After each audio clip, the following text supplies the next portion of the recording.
Had something on my finger.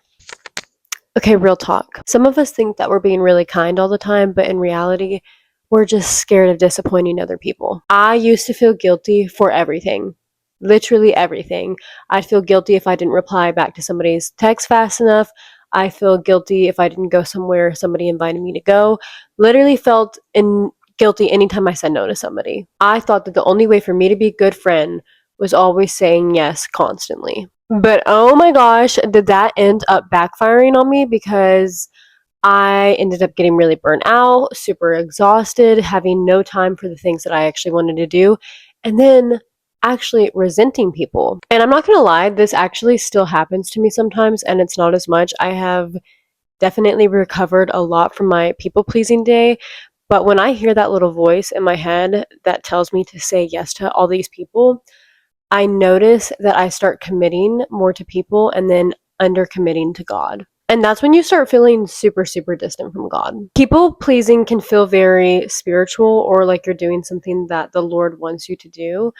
But the thing about that is, as humans, oftentimes we disguise people pleasing as serving, and it's just not the same thing. Serving comes from love and obedience to God, whereas people pleasing literally comes from fear and the approval of other people. But listen to that fear. Is fear from God? Absolutely not. You're just fearing what people think. You're being fearful of being judged. God never called any of us to be fearful, but he called us to be obedient. So let's just take a look at Jesus as the perfect example of this.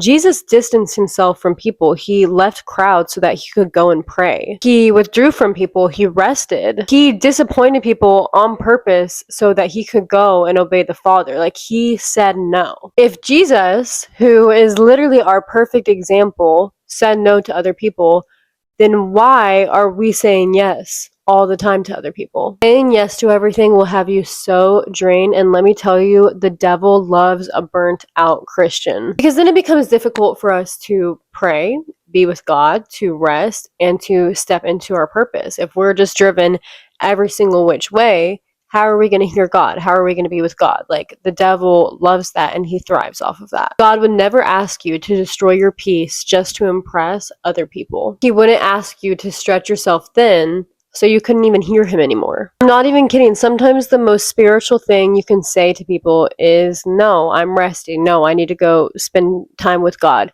Or just no. Like, people don't even need to have a reason on why you're saying no. Like, protect your peace, go be obedient to God, rest in him. Yes, it is super important to be involved in community. I'm not saying that it's not. I think community is a wonderful thing, and the Bible literally tells us to do that.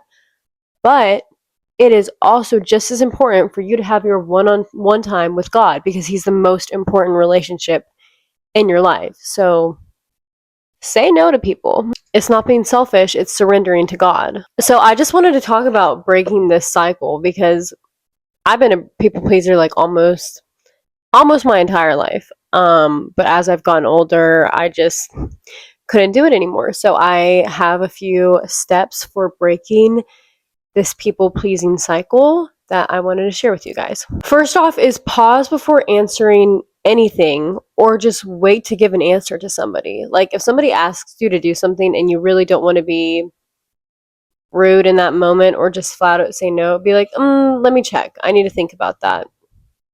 You're not lying. Maybe you do need to actually think about it or check, but I guarantee you eventually you'll work your way up into a place of just being able to go, no. Like, no, I don't want to. No, I can't. The second thing is ask, is this pleasing to God or is this pleasing to people? Number 3, and this kind of takes some learning, and honestly, I'm still learning it, but just learning when God is telling you to slow down or to rest, because I am somebody that really likes to stay busy, or it just kind of ends up being that way, even just with the own things that I like to do, even my own hobbies and aspirations, whatever. But just learning to hear God when he tells you to slow down and rest. He's not here to just pile a million things on top of you. Like, he carries things for us. 4, stop apologizing for having boundaries. There's no need. No more. No. No, I can't. I mean, don't apologize for having boundaries or having other priorities in your life.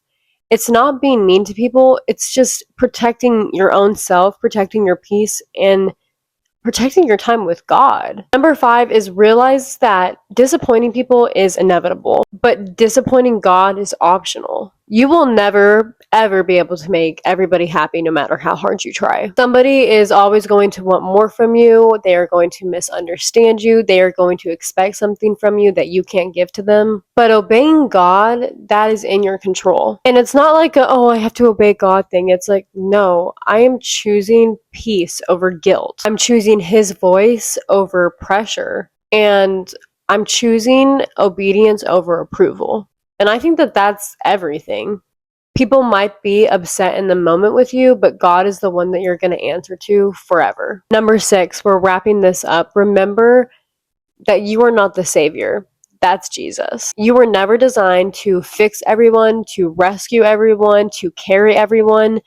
No, that's for Jesus. When you try to be a hero for everybody's story, you take on weight that your soul was never meant to carry. And that's why you feel burnt out and stressed and stretched thin, because you're trying to be the savior in everybody's story instead of trusting the one that actually is. So if you're tired, stretched thin, just absolutely exhausted, that is a pretty big sign that you're living for people and not for God. You're allowed to rest. You're allowed to protect your peace. You are allowed to say no. And you are absolutely allowed to obey God even when it confuses other people. I'm telling y'all, your life gets a lot lighter the moment you stop looking for other people's approval. And you're going to hear God's voice so much more clear when you stop carrying all of these different obligations that God never even asked you to carry. That's it for this video. I love you guys so much. I am a recovering people pleaser, so I get it. Like, trust me, I get it. And it's not fun, but you can recover. That's it. I love you guys. I'll see you in the next video.